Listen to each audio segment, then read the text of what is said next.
Antes de iniciar esta legislação em áudio, não se esqueça de se inscrever, curtir, compartilhar e ativar o sininho. Assim você me ajuda no crescimento deste canal. Obrigada. Áudio preparado por Concurseira. Capítulo 3. Dos Juizados Especiais Criminais. Disposições Gerais. Artigo 60. O Juizado Especial Criminal, provido por juízes togados ou togados e leigos, tem competência para a conciliação, o julgamento e a execução das infrações penais de menor potencial ofensivo, respeitadas as regras de conexão e continência. Parágrafo único. Na reunião de processos, perante o juízo comum ou o tribunal do júri, decorrentes da aplicação das regras de conexão e continência, observar-se-ão os institutos da transação penal e da composição dos danos civis. Artigo 61. Consideram-se infrações penais de menor potencial ofensivo, para os efeitos desta lei, as contravenções penais e os crimes a que a lei comine pena máxima não superior a 2 anos, comulada ou não com multa. Artigo 62.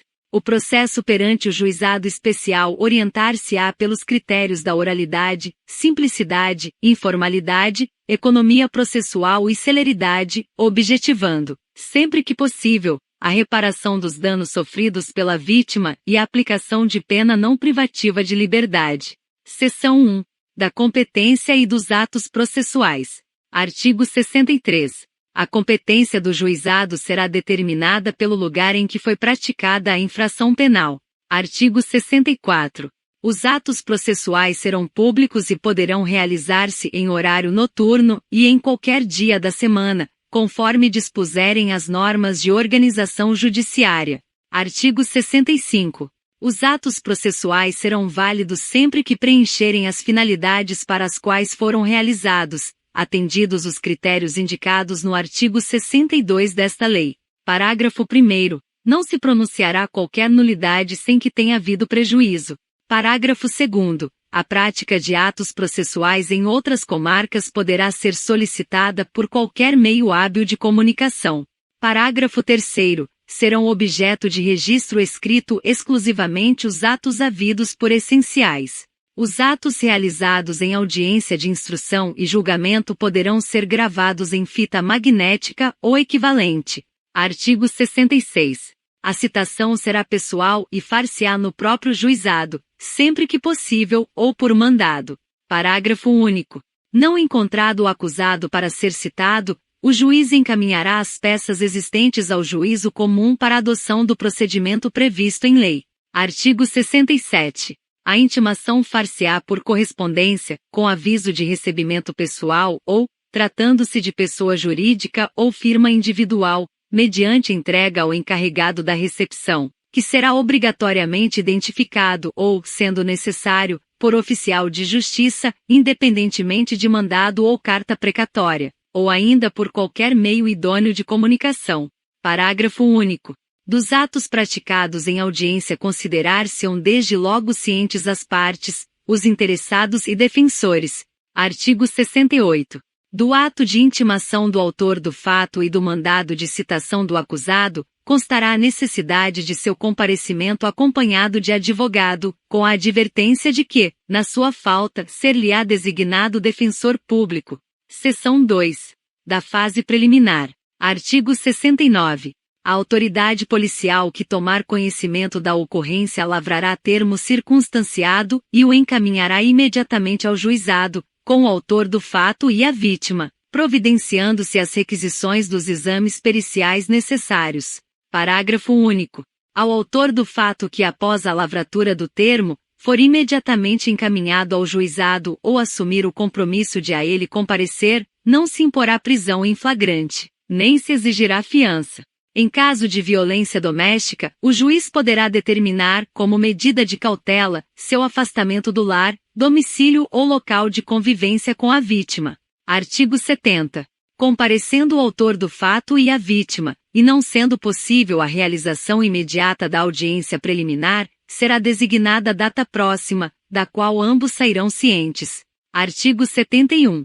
Na falta do comparecimento de qualquer dos envolvidos, a Secretaria providenciará sua intimação, e se for o caso, a do responsável civil, na forma dos artigos 67 e 68 desta lei. Artigo 72. Na audiência preliminar, presente o representante do Ministério Público, o autor do fato e a vítima, e, se possível, o responsável civil, acompanhados por seus advogados. O juiz esclarecerá sobre a possibilidade da composição dos danos e da aceitação da proposta de aplicação imediata de pena não privativa de liberdade. Artigo 73. A conciliação será conduzida pelo juiz ou por conciliador sob sua orientação. Parágrafo único. Os conciliadores são auxiliares da Justiça, recrutados, na forma da lei local, preferentemente entre bacharéis em direito, excluídos os que exerçam funções na administração da justiça criminal. Artigo 74. A composição dos danos civis será reduzida a escrito e homologada pelo juiz mediante sentença irrecorrível. Terá eficácia de título a ser executado no juízo civil competente. Parágrafo único. Tratando-se de ação penal de iniciativa privada ou de ação penal pública condicionada à representação, o acordo homologado acarreta a renúncia ao direito de queixa ou representação. Artigo 75. Não obtida a composição dos danos civis, será dada imediatamente ao ofendido a oportunidade de exercer o direito de representação verbal, que será reduzida a termo. Parágrafo único.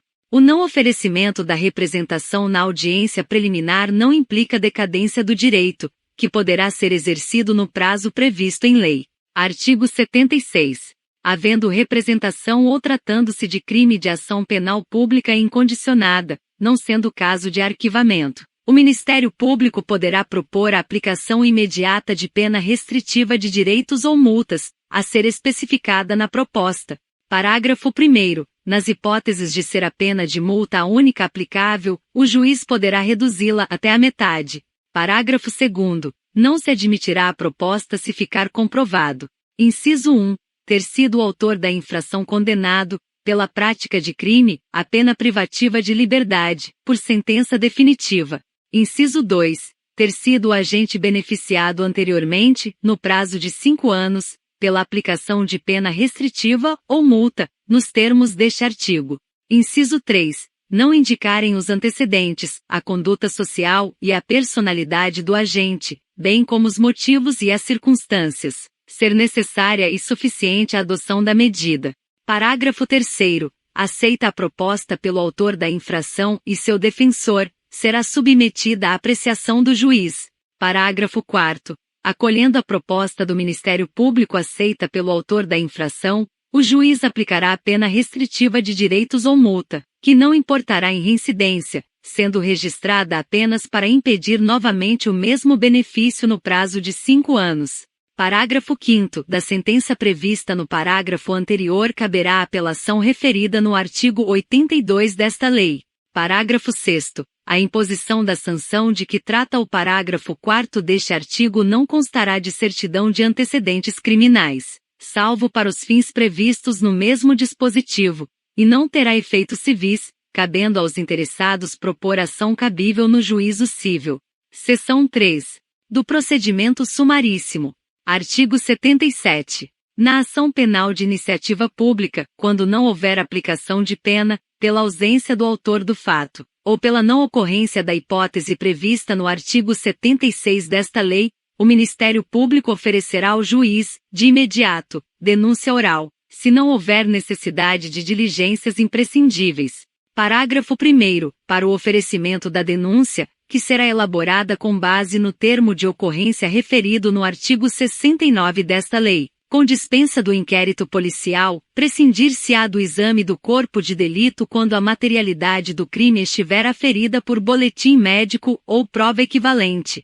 Parágrafo 2º. Se a complexidade ou circunstâncias do caso não permitirem a formulação da denúncia, o Ministério Público poderá requerer ao juiz o encaminhamento das peças existentes, na forma do parágrafo único do artigo 66 desta lei. Parágrafo 3º. Na ação penal de iniciativa do ofendido poderá ser oferecida queixa oral, cabendo ao juiz verificar se a complexidade e as circunstâncias do caso determinam a adoção das providências previstas no parágrafo único do artigo 66 desta lei. Artigo 78.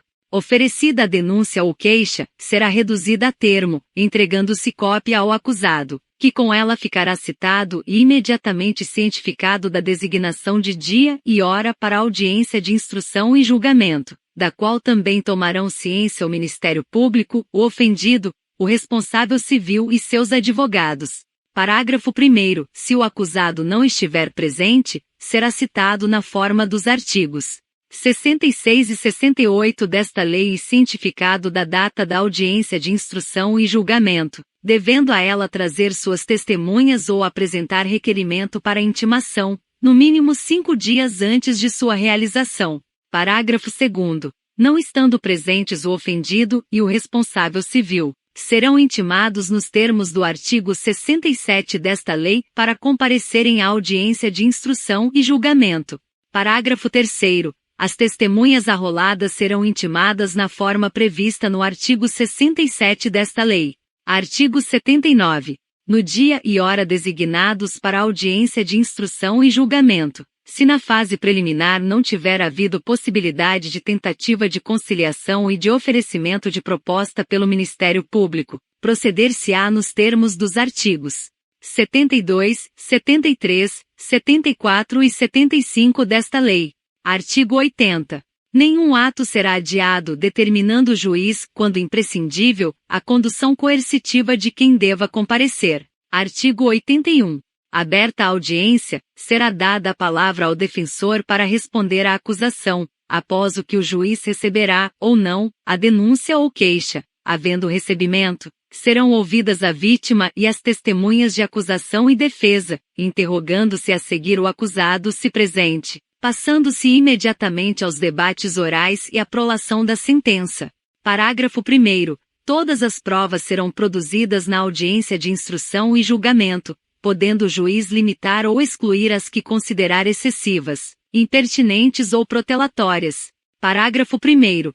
Durante a audiência, todas as partes e demais sujeitos processuais presentes no ato deverão respeitar a dignidade da vítima, sob pena de responsabilização civil, penal e administrativa, cabendo ao juiz garantir o cumprimento do disposto neste artigo, vedadas: inciso 1, a manifestação sobre circunstâncias ou elementos alheios aos fatos objeto de apuração nos autos. Inciso 2, a utilização de linguagem, de informações ou de material que ofendam a dignidade da vítima ou de testemunhas. Parágrafo 2º. De todo o ocorrido na audiência será lavrado termo, assinado pelo juiz e pelas partes, contendo breve resumo dos fatos relevantes ocorridos em audiência e a sentença.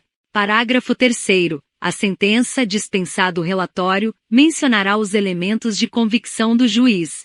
Artigo 82. Da decisão de rejeição da denúncia ou queixa e da sentença caberá apelação, que poderá ser julgada por turma composta de 3 juízes em exercício no primeiro grau de jurisdição, reunidos na sede do juizado. Parágrafo 1º. A apelação será interposta no prazo de 10 dias, contados da ciência da sentença pelo Ministério Público, pelo réu e seu defensor, por petição escrita, da qual constarão as razões e o pedido do recorrente. Parágrafo 2º. O recorrido será intimado para oferecer resposta escrita no prazo de 10 dias. Parágrafo 3º. As partes poderão requerer a transcrição da gravação da fita magnética a que alude o parágrafo 3º, do artigo 65 desta lei. Parágrafo 4º. As partes serão intimadas da data da sessão de julgamento pela imprensa. Parágrafo 5º. Se a sentença for confirmada pelos próprios fundamentos, a súmula do julgamento servirá de acórdão. Artigo 83. Cabem embargos de declaração quando, em sentença ou acórdão, houver obscuridade, contradição ou omissão. Parágrafo 1º. Os embargos de declaração serão opostos por escrito ou oralmente, no prazo de 5 dias, contados da ciência da decisão. Parágrafo 2º. Os embargos de declaração interrompem o prazo para a interposição de recurso. Parágrafo 3º. Os erros materiais podem ser corrigidos de ofício. Seção 6. Disposições finais. Artigo 88. Além das hipóteses do Código Penal e da legislação especial, dependerá de representação a ação penal relativa aos crimes de lesões corporais leves e lesões culposas. Artigo 89. Nos crimes em que a pena mínima cominada for igual ou inferior a 1 ano, abrangidas ou não por esta lei, o Ministério Público, ao oferecer a denúncia, poderá propor a suspensão do processo, por 2 a 4 anos, desde que o acusado não esteja sendo processado ou não tenha sido condenado por outro crime, presentes os demais requisitos que autorizariam a suspensão condicional da pena. Parágrafo 1º. Aceita a proposta pelo acusado e seu defensor, na presença do juiz, este, recebendo a denúncia, poderá suspender o processo, submetendo o acusado a período de prova, sob as seguintes condições. Inciso 1. Reparação do dano, salvo impossibilidade de fazê-lo. Inciso 2. Proibição de frequentar determinados lugares. Inciso 3. Proibição de ausentar-se da comarca onde reside, sem autorização do juiz. Inciso 4. Comparecimento pessoal e obrigatório a juízo, mensalmente, para informar e justificar suas atividades. Parágrafo 2º. O juiz poderá especificar outras condições a que fica subordinada a suspensão, desde que adequadas ao fato e à situação pessoal do acusado. Parágrafo 3º. A suspensão será revogada se, no curso do prazo, o beneficiário vier a ser processado por outro crime ou não efetuar, sem motivo justificado, a reparação do dano. Parágrafo 4º. A suspensão poderá ser revogada se o acusado vier a ser processado, no curso do prazo, por contravenção, ou descumprir qualquer outra condição imposta. Parágrafo 5º. Expirado o prazo sem revogação, o juiz declarará extinta a punibilidade. Parágrafo 6º. Não correrá a prescrição durante o prazo de suspensão do processo. Parágrafo 7º. Se o acusado não aceitar a proposta prevista neste artigo, o processo prosseguirá em seus ulteriores termos.